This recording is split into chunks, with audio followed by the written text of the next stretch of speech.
पाकिस्तान के बीच जो हालात हैं, जंग के माहौल हैं, और इसी जंग के माहौल के बीच मेरा फ़र्ज़ है कि लगातार आपको अपडेट देता रहूं कि हो क्या रहा है। लेकिन आज का पूरा अपडेट दूं उससे पहले एक बहुत बड़ी खबर। 6 और 7 मई की रात को जब ऑपरेशन सिंदूर हुआ, तब हमारे निशाने पर पाकिस्तान में फल फूल रहे 3 आतंकवादी संगठन थे। 3 सबसे बड़े आतंकवादी संगठन। एक था लश्कर तैयबा, जिसका चीफ हाफिज सईद, जो न मालूम कितने ही अनगिनत भारत में हुए हमलों का गुनहगार, जिम्मेदार, ग्लोबल टेररिस्ट जिसको डिक्लेयर किया गया। दूसरा जैश-ए मोहम्मद, जिसका चीफ मौलाना मसूद अजहर, वही मसूद अजहर जिसको कांधार हाईजैकिंग के बाद मजबूरन हम लोगों को छोड़ना पड़ा था। पार्लियामेंट अटैक से लेकर जम्मू कश्मीर विधानसभा और पुलवामा, इन सब हमलों के लिए जिम्मेदार। और तीसरा हिजबुल मुजाहिदीन, सैयद सलाउद्दीन, जिसका चीफ खासतौर पर जम्मू और कश्मीर रीजन में जितने भी आतंकवादी हमले हुए पिछले 2 दशक में, उसका गुनहगार और जिम्मेदार। भारत सरकार की तरफ से यह कहा गया था विदेश मंत्रालय की प्रेस कॉन्फ्रेंस में कि इस टेरर कैंप, जो 9 टेरर कैंप थे लश्कर के, जैश के और हिजबुल मुजाहिदीन के, उसके 9 ठिकानों पर हमला करने के बाद करीब 100 आतंकवादी मारे गए। लेकिन हर एक के जहन में ये सवाल था कि क्या कोई बड़ा आतंकवादी इसमें मारा गया, जो लगातार भारत को लहूलुहान करता, उनके खिलाफ साजिशें बुनता है। आज भारत सरकार की तरफ से एक ऑफिशियली स्टेटमेंट आया और ये एक बहुत बड़ी खबर है और बहुत अच्छी खबर है। खबर ये है कि जो 6 मई की रात 1:05 से 1:30 के अंदर 9 टेरर कैंप को निशाना बनाया गया, उस वक्त उस टेरर कैंप में जो 100 आतंकवादी मरे, उनमें से 5 वो थे जो सचमुच लश्कर और जैश के टॉप कमांडरों में से थे, और इनकी तलाश हमारी एजेंसियों को न मालूम कितने बरसों से थी। जो मारे गए आतंकवादी के नाम अब सरकार ने जारी किए हैं, इसलिए वक्त लगा। आज 10 तारीख है, 6 की रात यानी 7 को हुआ 3 दिन, क्योंकि पाकिस्तानी सोर्सेज और बाकी जरियों से ये पुख्ता करना था कि वाकई इनमें से कुछ बड़े टेररिस्ट मरे हैं कि नहीं। और ये शक इसलिए पैदा हुआ था क्योंकि 7 तारीख की शाम जब बहावलपुर में और फिर मुरीदके में आतंकवादियों के जनाजे उठे, तो उसमें पाकिस्तान आर्मी के लोग, पाकिस्तानी पॉलिटिशियन, मिनिस्ट्री, इसके अलावा वहाँ की पुलिस के बड़े टॉप ऑफिशियल इन जनाजों में शामिल थे। उन्हें देखकर ही ये लग गया था कि कोई ना कोई बड़ा टेररिस्ट ढेर हुआ है, और आज वो बात पुख्ता हो गया। 5 ऐसे टेररिस्ट जो लश्कर और जैश से जुड़े हुए थे, इस ऑपरेशन सिंदूर अटैक में मारे गए, और ये एक बड़ी कामयाबी है। इनमें पहला नाम है मुदस्सर कादियान खास उर्फ मुदस्सर उर्फ अबू जुंदाल। इस नाम से आप लोग ज़्यादा वाकिफ होंगे। अबू जुंदाल लश्कर ए तैयबा का इंचार्ज, और जिस मुरीदके के मरकज़ तैयबा पर यह हमला हुआ, उस पूरे मरकज़ तैयबा का बॉस यही था। यही उस मरकज़ तैयबा को कंट्रोल करता था। अबू जुंदाल वो है जो भारत में हुए आतंकवादी कई सारे हमलों का गुनहगार, मास्टरमाइंड, जिम्मेदार, और हाफिज सईद का बेहद खास। हमने कई ऑपरेशन चलाए अबू जुंदाल को मारने के लिए, पर कामयाबी नहीं मिली। लेकिन किस्मत देखिए कि जब ऑपरेशन सिंदूर हुआ तो अबू जुंदाल उन 100 आतंकवादियों में से एक था। ये वही अबू जुंदाल था जिसके जनाजे में पाकिस्तानी आर्मी के टॉप ऑफिशियल हिस्सा लेते हैं। कमाल ये देखिए कि बाकायदा गार्ड ऑफ ऑनर दिया जाता है, उसके जनाजे पर पाकिस्तान का झंडा रखा जाता है। इससे ये पता चलता है कि पाकिस्तान का आतंकवादियों को लेकर क्या रुख है।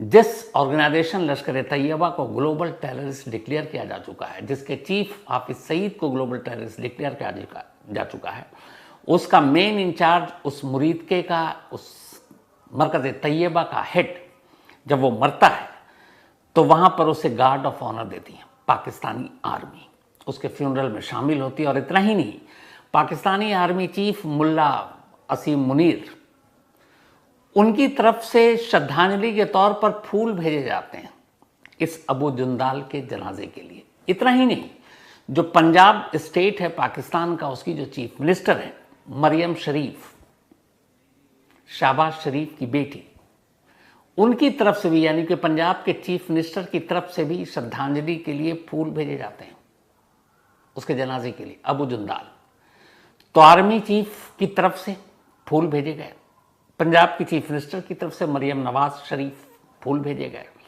इसके अलावा जो अभी सर्विंग लेफ्टिनेंट जनरल है आर्मी का, पाकिस्तानी आर्मी का, वो खुद वहां मौजूद था इस जनाजे में। पंजाब पुलिस का जो आईजी है वो भी इस जनाजे में, एक लश्कर के टॉप कमांडर, एक ग्लोबल टेररिस्ट अबू जुंदाल, जिसने ना मालूम कितने हमलों में भारत को लहूलुहान किया, उसके जनाजे में पाकिस्तानी आर्मी के बड़े अफसर का शामिल होना, पंजाब की चीफ मिनिस्टर की तरफ से श्रद्धांजलि का फूल भेजा जाना, पाकिस्तानी आर्मी चीफ मुल्ला आसिम मुनीर की तरफ से भेजा जाना, इस बात की गवाही है कि टेररिज्म को लेकर पाकिस्तान की सोच क्या है। और इसमें कोई बहाना नहीं किया जा सकता, क्योंकि पाकिस्तान को भी पता है कि लश्कर एक ग्लोबल टेररिस्ट ऑर्गेनाइजेशन है, हाफिज सईद एक ग्लोबल टेररिस्ट है और अबू जुंदाल उसका राइट है, और उसी टेरर कैंप का असली इंचार्ज अबू जुंदाल को बना रखा था। तो पहला नाम अबू जुंदाल, जिसकी तलाश भारत में हुए कई हमलों में। दूसरा नाम हाफिज मोहम्मद जमील, ये भी इस ऑपरेशन सिंदूर में मारा गया। ये मौलाना मसूद अजहर जैसे मोहम्मद का जो चीफ है उसका बेहद खास था, राइट हैंड। नाम है मौलाना मोहम्मद जमील। ये मौलाना मसूद अजहर का ब्रदर इन लॉ है, तो आप इससे रिश्ता भी समझ सकते हैं। ये मरकज़ सुभान अल्लाह जिस पर अटैक हुआ और जिसमें सबसे ज़्यादा मौतें हुई, और उनमें कहा जाता है कि मौलाना मसूद अजहर के करीब फैमिली के 10 लोग मारे गए। अब भारत सरकार ने ये नाम जारी किया है कि इसमें मरने वालों में मौलाना मसूद अजहर का brother in law Mohammad Jamil भी शामिल था, जो उस मरकज़ सुभान अल्लाह का इंचार्ज था, जैसे अबू जुंदाल मरकज़ तैयबा का इंचार्ज था। ये ट्रेनिंग देने में फंड जुटाने के लिए जैश ए मोहम्मद का मेन सोर्स था, यानी फंड जुटाने के मेन सोर्स को ख़त्म कर दिया गया। क्रॉस बॉर्डर टेररिज्म भेजने में भी इसी के दिमाग का इस्तेमाल किया जाता था। तो ये दूसरी बड़ी कामयाबी, अबू जुंदाल लश्कर का, मोहम्मद जमील जैश का। तीसरा नाम मोहम्मद यूसुफ अजहर उर्फ उस्ताद जी उर्फ मोहम्मद सलीम उर्फ गौसी साहब। इस टेरर कैंप में ऑपरेशन सिंदूर के दौरान मारा गया ये तीसरा बड़ा आतंकवादी, ये भी जैश ए मोहम्मद का, और इत्तेफाक से ये मौलाना मसूद अजहर का ये भी ब्रदर इन लॉ। मतलब 2 ब्रदर इन लॉ इस ऑपरेशन सिंदूर में मौलाना मसूद अजहर के मारे गए। और ये जो बंदा है मोहम्मद यूसुफ अजहर टेररिस्ट, ये मल्टीपल टेररिस्ट अटैक जम्मू और कश्मीर में इन्वॉल्व था। और सबसे बड़ी बात IC 814 जो कांधार में हाईजैक हुआ था, जिस हाईजैकिंग के बाद मौलाना मसूद अजहर समेत 4 या 5 आतंकवादियों को हमें छोड़ना पड़ा था, उस IC 814 हाईजैकिंग के केस में ये वांटेड था मोहम्मद यूसुफ अजहर, मौलाना मसूद अजहर जैश ए मोहम्मद के चीफ का ब्रदर इन लॉ। तो ये तीसरा बड़ा टारगेट था जो ऑपरेशन सिंदूर में खत्म हुआ। चौथा नाम खालिद उर्फ अबू अकाशा, ये भी लश्कर तैयबा से जुड़ा हुआ है, हाफिज सईद का बेहद खास, और ये मरकज़ तैयबा पे जो अटैक हुआ मुरीद के में, उसमें ये मारा गया। ये जम्मू कश्मीर के बहुत सारे टेररिस्ट अटैक में शामिल था। इसका मेन काम था अफगानिस्तान से हथियार स्मगल करके लाना और अपने लश्कर के लोगों को वो हथियार देना और फिर उन्हें सरहद पार कराकर कश्मीर भेजना और जम्मू और कश्मीर में बेगुनाहों को या फिर फोर्सेस को निशाना बनाना। इसका जो फ्यूनरल हुआ ये फैसलाबाद में हुआ, और फैसलाबाद में जब इसका फ्यूनरल हुआ तो वहां पर सीनियर पाकिस्तानी आर्मी के लोग और डिप्टी कमिश्नर ऑफ फैसलाबाद के डिप्टी कमिश्नर और पाकिस्तानी आर्मी के सीनियर लोग इसके फ्यूनरल यानी कि जनाजे में शामिल हुए। कमाल देखिए कि एक टेररिस्ट, उसका राइट हैंड जो स्मगलर भी है, अफगानिस्तान से स्मगल करके लाता है, जो अफगानिस्तान पाकिस्तान के लिए भी कई सारी चुनौतियां पेश करता है, और वो टेररिस्ट जब मारा जाता है तो पाकिस्तानी आर्मी और उस फैसलाबाद शहर के डिप्टी कमिश्नर उसके जनाजे में शामिल होते हैं, उसे श्रद्धांजलि देते हैं। और फिर पाकिस्तान कहता है कि हमारे यहाँ तो टेररिज्म है नहीं, हम तो बड़े साफ सुथरे लोग हैं। तो चौथा था खालिद उर्फ अबू अगाशा, लश्कर तैयबा का, जम्मू कश्मीर का इंचार्ज। पांचवा नाम मोहम्मद हसन खान, ये भी जैश ए मोहम्मद का था। यानी 3 जैश ए मोहम्मद के और 2 लश्कर तैयबा के टॉप लोग मारे गए थे ऑपरेशन सिंदूर में। मोहम्मद हसन खान की कुंडली यह है कि मुफ्ती असगर खान कश्मीरी का बेटा है। मुफ्ती असगर खान कश्मीरी कौन है? ये ऑपरेशनल कमांडर है जैश ए मोहम्मद में के पाकिस्तान ऑक्युपाइड कश्मीर का। यानी कि मुफ्ती असगर खान जो पीओके पाक अधिकृत कश्मीर का मेन कमांडर जैश ए मोहम्मद की तरफ से, और उसका बेटा था मोहम्मद हसन खान जो जैश ए मोहम्मद का टेरर कैंप था मरकज सुभान अल्लाह, उसमें मारा गया। टेररिस्ट अटैक जितने भी कश्मीर में हुए उनमें इसका एक बड़ा रोल है, और एक स्कूल में इसकी नमाज जनाजा पढ़ी गई और उसमें तमाम पाकिस्तानी आर्मी के ऑफिशियल और सरकार के नुमाइंदों ने हिस्सा लिया। 100 लोगों को इस ऑपरेशन सिंदूर के तहत 100 टेररिस्ट को मारने का हम लोगों ने दावा किया था। 5 नाम आ जाए, और ये नाम जानकर इसलिए संतुष्टि मिली क्योंकि ये वो थे जो डायरेक्ट भारत को लहूलुहान करने के कई ऑपरेशन में शामिल हुए, खासतौर पर अबू जुंदाल। अबू जुंदाल टेरर की दुनिया का एक कुख्यात नाम था। कई सारे ऑपरेशन उसने, जो हाफिज सईद के दिमाग की उपज थी, पूरा करने वाला वो था। कई बार फोर्सेस से बचा, कई बार एजेंसियों की इसके बारे में खबर मिली, लेकिन आखिरकार ऑपरेशन सिंदूर ने उसे निपटा दिया और उसके साथ इन 4 टॉप लश्कर और जैश के आतंकवादी मारे गए। तो जो अब तक इंतजार कर रहे थे कि इस ऑपरेशन में कोई बड़ा मारा गया कि नहीं, ये 5 थे। अब इनसे बड़े 3 हैं अब भी। लश्कर का बॉस हाफिज सईद, जैश का बॉस मौलाना मसूद अजहर, और तीसरा सैयद सलाउद्दीन हिजबुल मुजाहिदीन का। तो ये तो 5। अब कल रात से पाकिस्तान ने फिर वही हरकत की, घटिया हरकत, उकसाने की। उसने एक साथ भारत के 26 ठिकानों को निशाना बनाया। आज की मीडिया ब्रीफिंग में बाकायदा कहा गया कि इस बार उसने न सिर्फ ड्रोन का अटैक इस्तेमाल किया, मिसाइल का इस्तेमाल किया, बल्कि फाइटर जेट का भी इस्तेमाल किया, और भारतीय वायुसेना, भारतीय वायु सीमा के अंदर दाखिल होकर एक तरह से इसने नियम और वॉर के उल्लंघन को तोड़ा और सीधे सीधे दावत दी है कि आओ आप जंग कर लो। मैंने कल भी कहा था कि 71 में पाकिस्तानी एयरफोर्स ने जब पहली बार भारतीय वायु सीमा में दाखिला लिया, अंदर घुसी, दाखिल हुई, उसके बाद भारत ने जंग किया।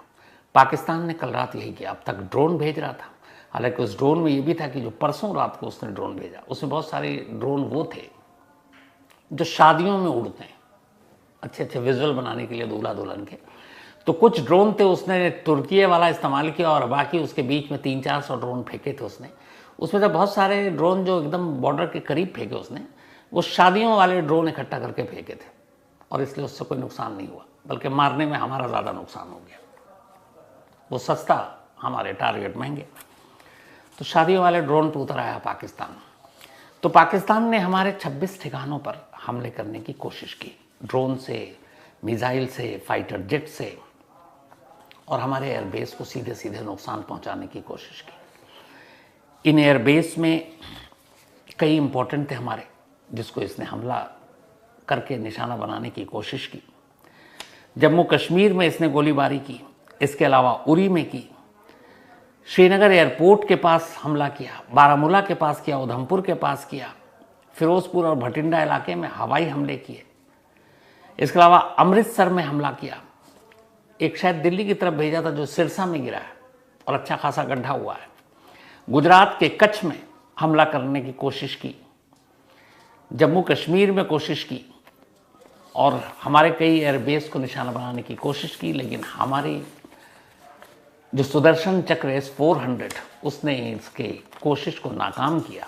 और इस कोशिश को नाकाम करने के बाद अब जो पाकिस्तान ने किया था, पलटवार तो करना था, तो अब इंडिया ने पलटवार शुरू किया। और क्या पलटवार किया? इंडिया ने जब पलटवार किया तो पाकिस्तान के कुल 5 एयरबेस और 4 बल्कि 3 सैन्य ठिकाने, कुल 8, 5 एयरबेस और 3 सैन्य ठिकानों पर बमबारी की, मिसाइल छोड़े। और तबाह कर दिया। जो पाकिस्तान के 5 एयरबेस हैं जिन पर बमबारी की गई, जिनको तबाह किया गया, जिसको लेकर अब पाकिस्तान रो रहा है, कुल एक इसमें है रफ़ीकी एयरबेस, एक है मुरीद एयरबेस, एक है चकलाल एयरबेस, एक है रहमयार खान एयरबेस, इसके अलावा सुकूर एयरबेस, चुनिया सैन्य ठिकाना, इसके अलावा पसूर रडार साइट, इसके अलावा सियालकोट एविएशन बेस। इन सारे जगहों पर भारत ने हमले किए और कोशिश ये थी कि इनके एयरबेस को नुकसान पहुंचाए ताकि वहां से फाइटर जेट और बाकी चीज़ें उड़ ही नहीं पाए।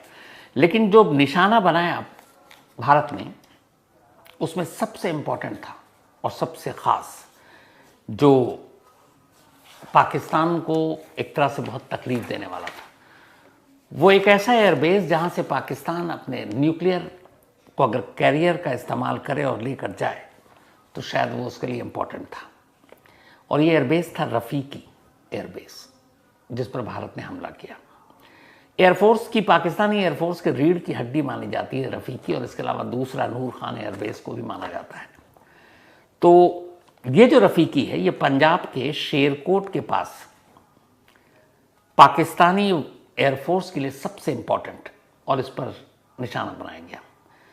ये एयरफोर्स के मिराज 5 और JF-17 फाइटर जेट जो है, उनका बेस है ये, जहां से आप न्यूक्लियर वेपन को कैरी कर सकते हो। नूर खान एयरबेस, पहले इसका नाम चकला एयरबेस था, बाद में नूर खान कर दिया गया। ये पाकिस्तान के लिए एक और अहम बेस था हमले के हिसाब से, और ये इस्लामाबाद, जो पाकिस्तान की राजधानी है, वहाँ से बिल्कुल करीब रावलपिंडी के पास मौजूद है। और पाकिस्तान के जितने भी मूवमेंट होते हैं, ख़ासतौर पर उनके फाइटर जेट्स के, इसका सेंटर माना जाता है। जैसे रफ़ीकी को माना जाता है न्यूक्लियर के लिए। पाकिस्तान के पास कुल 40 एयरबेस है इस वक्त, जहाँ से उनके लड़ाके विमान, फाइटर जेट उड़ान भर सकते हैं।